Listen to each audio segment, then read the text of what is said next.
สักสาวหัวแดงวิดมือวิดหน้าคนก็นั่งก็บอกแหงสามัคคีทอดหูหมดเพลง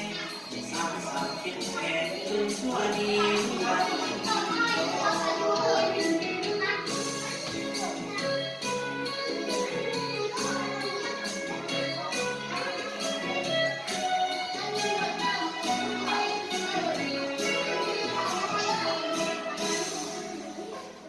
ลุกขึ้นมาเลยลุกขึ้นมาเล่นกระสือกระเดียวเลยอยู่หันกระสืออ่ะนั่งอยู่นี่เอาตีนสไลด์ถึงสไลด์ย่อไปนิดนึงเดี๋ยวโค้งข้อใหญ่เดี๋ยวเอาไม้เข้ากัน